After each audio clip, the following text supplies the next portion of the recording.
అక్షరం ప్రజల పక్షం HR9 న్యూస్ టీవీకి స్వాగతం సుస్వాగతం.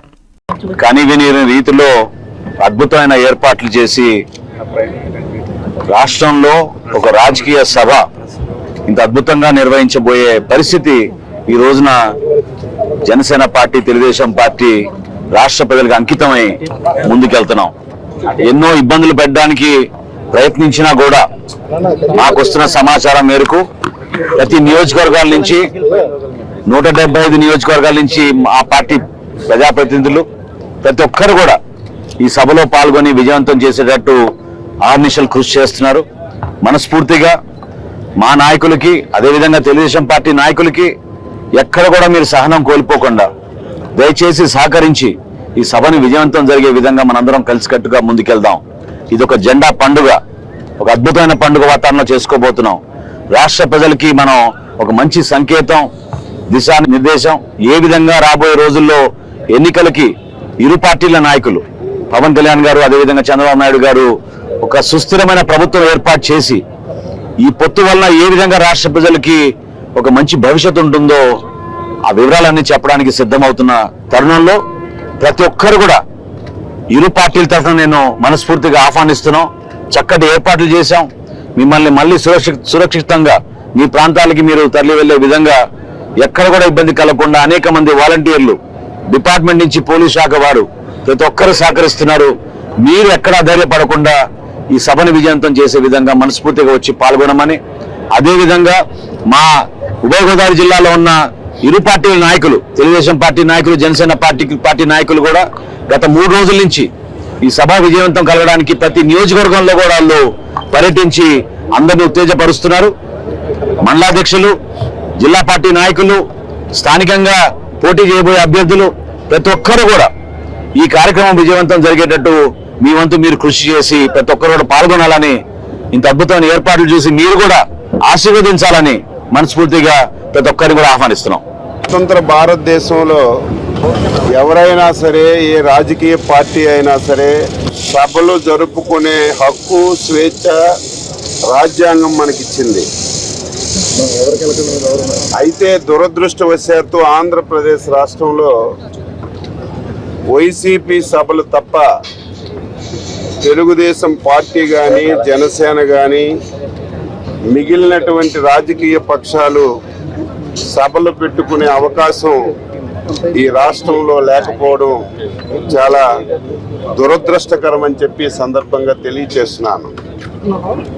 5 సంవత్సరాలుగా 5 కోట్ల మంది ప్రజలు ఈ ముఖ్యమంత్రి, ఈ ప్రభుత్వం వల్ల ఎన్ని ఇబ్బందులు పడ్డారో మనందరం కూడా ప్రత్యక్ష సాక్షులం. నేను చాలా సందర్భాల్లో చెప్తాను, ఒక ప్రభుత్వం పరిపాలనలో ఉండేటప్పుడు 5 సంవత్సరాల తర్వాత వ్యతిరేకత వస్తుంది. ఒక ప్రాంతం నుంచో, ఒక వర్గం నుంచో, ఒక కులం నుంచో, ఒక మతం నుంచో వస్తుంది. కానీ ఫస్ట్ టైం 5 కోట్ల మంది ప్రజలు ఒక ప్రభుత్వం మీద, ఒక ముఖ్యమంత్రి మీద ఎంత అసహించుకున్నటువంటి పరిస్థితి ఎప్పుడు కూడా లేదు. ఎందుకు ఈ పరిస్థితి వచ్చిందంటే ఏ ఒక్కరిని వదలలేదు, ఏ వర్గాన్ని వదలలేదు, ఏ కులాన్ని వదలలేదు, ఏ మతాన్ని కూడా వదలకుండా చివరికి దేవుళ్ళను కూడా ఇబ్బంది పెట్టి ఈరోజు 5 సంవత్సరాలుగా ఈ ప్రభుత్వం నడిపాడు. ఇటువంటి పరిస్థితిలో రాజకీయాలు పక్కన పెట్టి, అధికారాన్ని పక్కన పెట్టి, పదవులను పక్కన పెట్టి ఆంధ్రప్రదేశ్ భవిష్యత్తు, 5 కోట్ల మంది ప్రజలు భవిష్యత్తును దృష్టిలో పెట్టుకొని ఒక విశాలమైనటువంటి హృదయంతో తెలుగుదేశం పార్టీ, జనసేన పొత్తు పెట్టుకున్నారు. దీని మీద కూడా చాలా మంది కుక్కల కంటే దారుణంగా మాట్లాడుతున్నారు.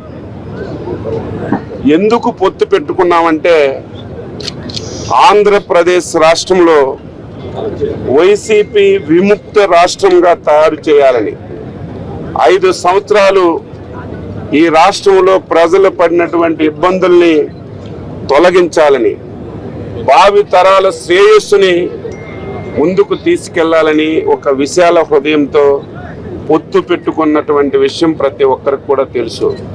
రేపు మధ్యాహ్నం 2 గంటలకి తాడేపల్లి గూడెంలో తెలుగుదేశం పార్టీ జనసేన ఉమ్మడి సభని నిర్వహించాలని చెప్పి 2 పార్టీలు నిర్ణయించాయి.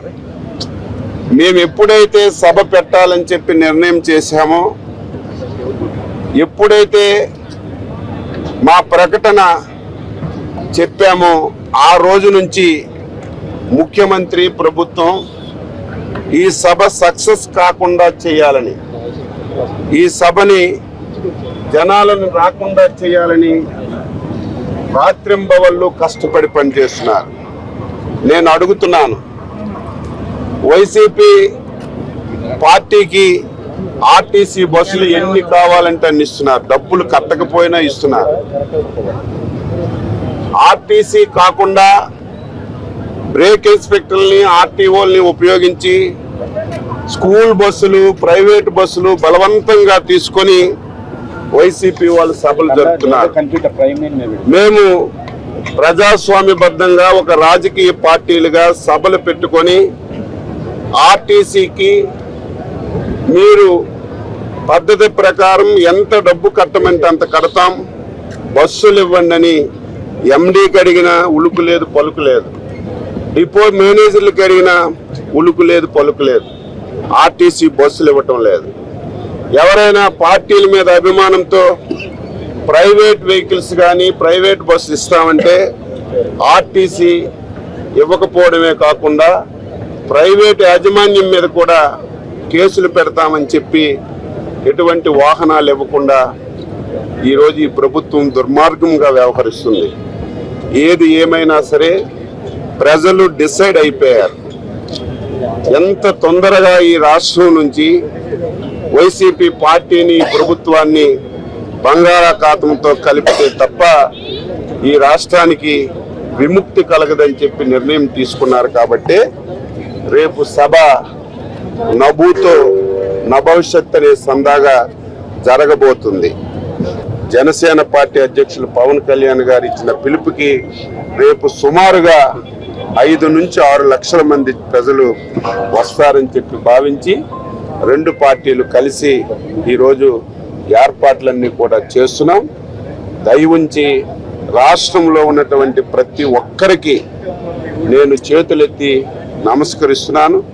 రేపు స్వచ్ఛందంగా ఈ సభకి వచ్చి ఈ ప్రభుత్వం పైన ఉన్నటువంటి వ్యతిరేకతని వెళ్ళబుచ్చవలసినటువంటి అవసరం ఉంది.